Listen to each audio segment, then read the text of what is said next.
collapse of the I-35W bridge in Minneapolis demonstrated powerfully, once again, the need to make a commitment to invest in maintenance and major reconstruction in our nation's infrastructure. Not just bridges, but highways, waterways, airways, railways. And this committee has been at work doing that since the beginning of this session. We've moved $104 billion in investment in the nation's infrastructure that is under the jurisdiction of this committee in separate items, separate bills that have moved through the House, one at least through conference, another through committee, and we'll bring that to major aviation bill to the House floor on the week of September 17. Many of our facilities are stretched to the limit of their design life and even beyond. This is not the first inquiry into this subject matter. 20 years ago, December 1st and 2nd, 1987, I held hearings on bridge safety.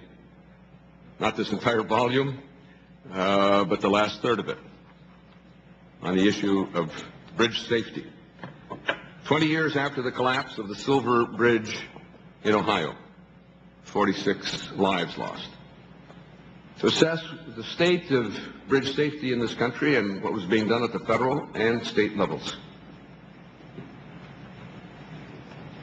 A remarkable observation by one of the witnesses was a structural engineer testifying for the Center for Auto Safety who said in 1987, bridge maintenance and inspection is in the Stone Age.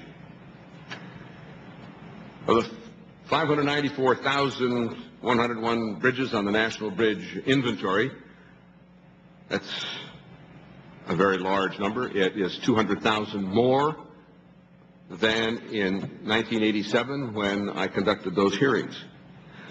26% of those bridges, 1 in 4, are structurally deficient or functionally obsolete.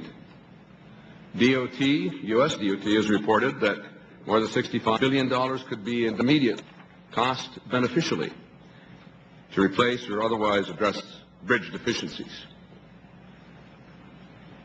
An area where we need strong federal leadership is those bridges on the national highway system.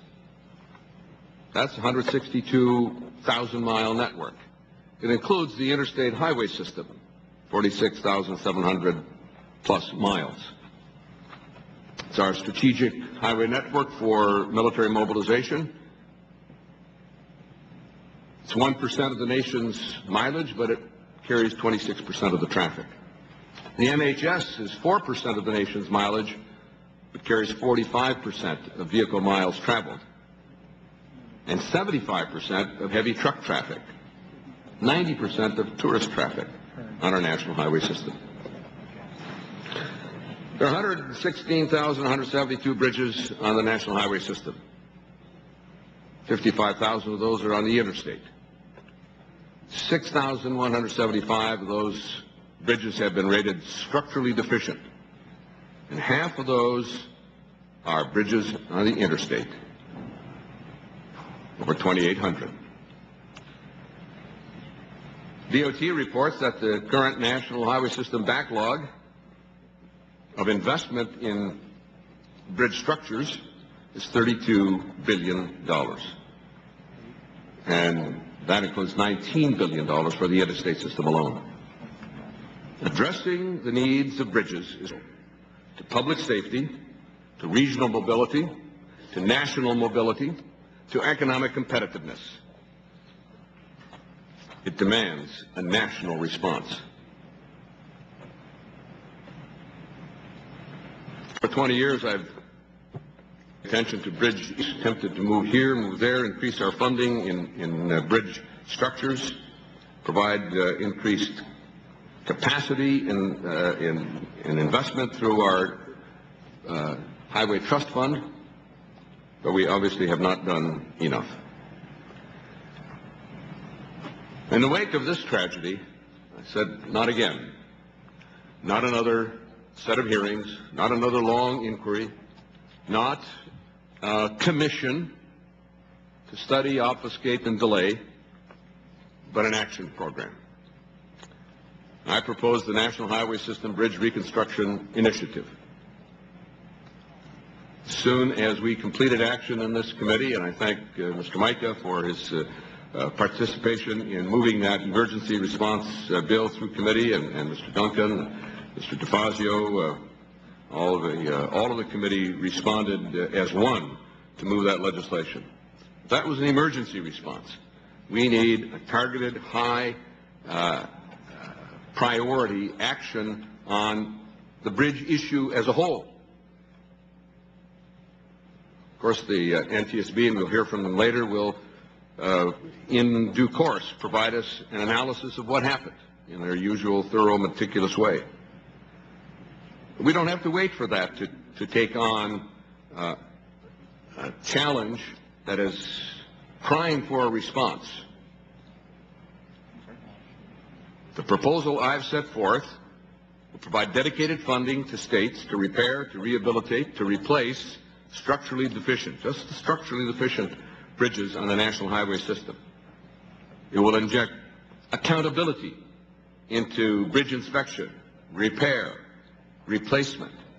We'll have a dated, performance-based to systematically address structurally deficient bridges on the core national highway system. This proposal is not business as usual. As I said a moment ago, that would be to establish a commission, have a plan, muddle through, and dangle our feet over the edge, find ways not to act. We don't need a plan. We don't need a commission. We know what the problem is. It's been there, and it is hanging over our heads, and we need action program to deal with this issue of structurally deficient bridges.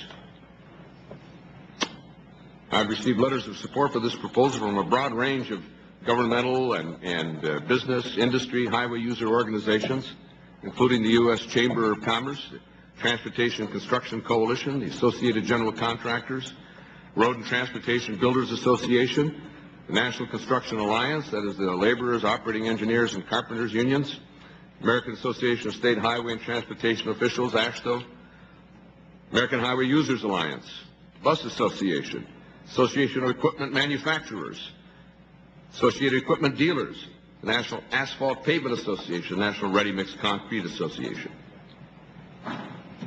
Madam Secretary, in your statement, you say the I-35 bridge collapse was a tragedy and a wake-up call. It's not a wake-up, it's a reawakening. You said there is no transportation infrastructure safety crisis. You also say it's inaccurate to conclude the nation's transportation infrastructure is subject to catastrophic failure. It was a catastrophic failure for Minneapolis. There are 740 other bridges like this that were built at the same time throughout the country. In this hearing of 20 years ago, said the purpose of our inquiry is to find those bridges that are, and attack the problem of bridges that do not have redundancy, where there's not been sufficient inspection to find structural deficiencies. It has not been done sufficiently. We do know there are 73,000 bridges that are structurally deficient. We do know there are 6,175 bridges on the national highway system that are structurally deficient.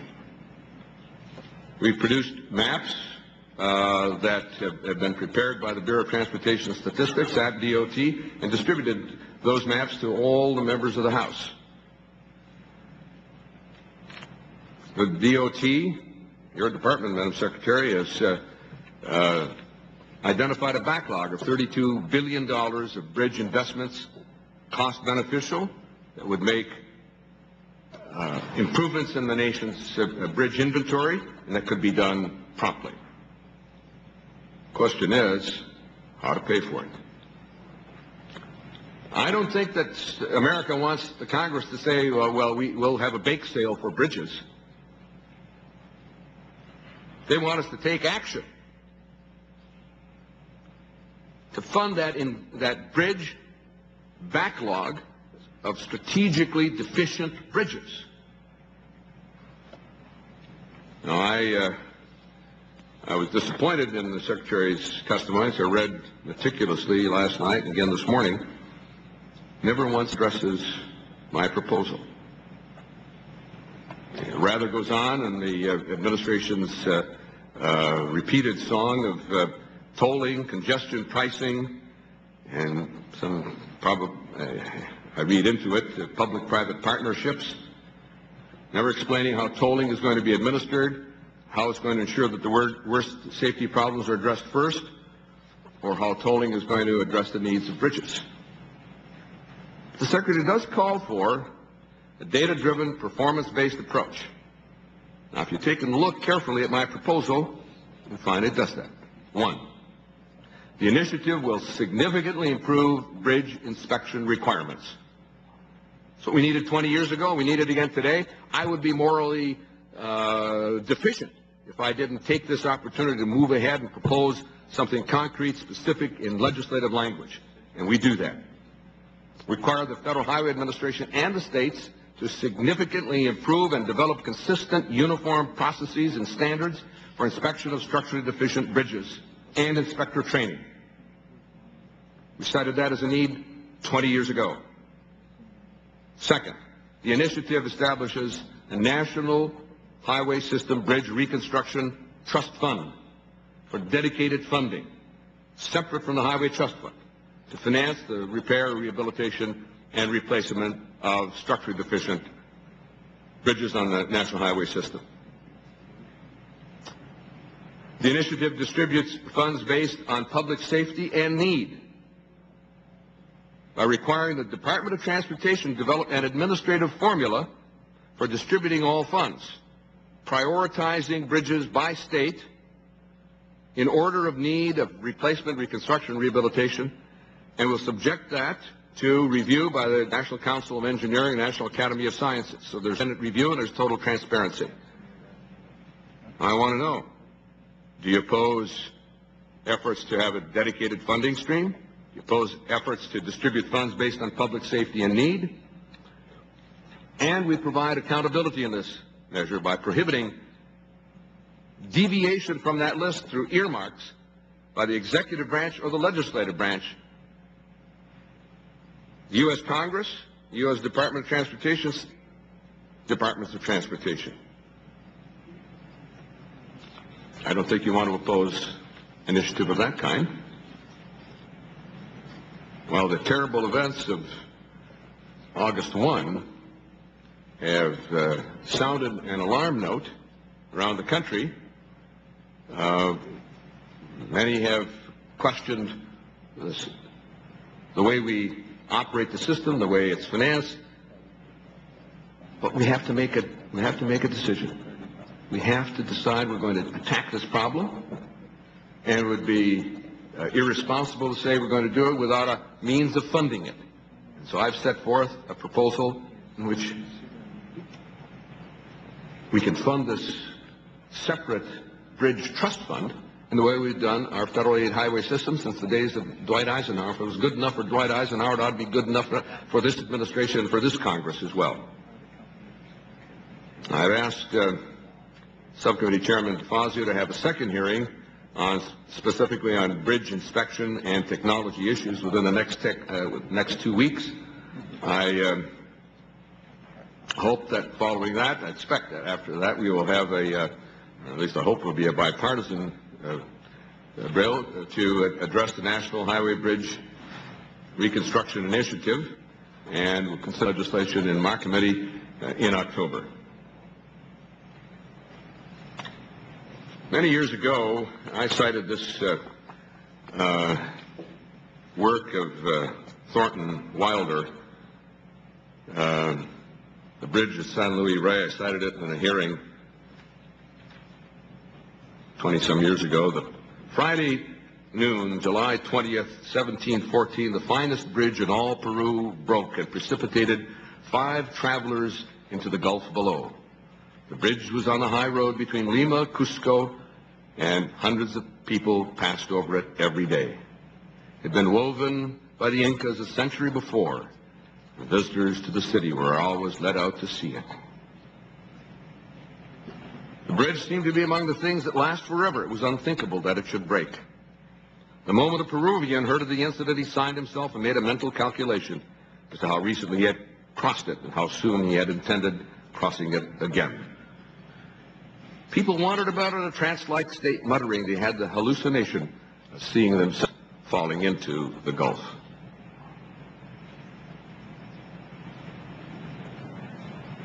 Everyone was deeply impressed, but only one person did anything about it, and that was Brother Juniper.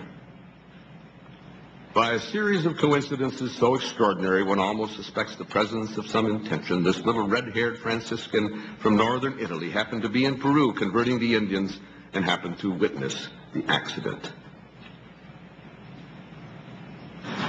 And on that instant, Brother Juniper made the resolve to inquire into the lives of those 5 persons, that moment falling through the air, and to surprise the reason of their taking off. His was a teleological inquiry about the last things. Ours is a pragmatic inquiry about the present things and about what we can do about it. And we have an opportunity to do something, and I'm not going to let this opportunity pass. There was a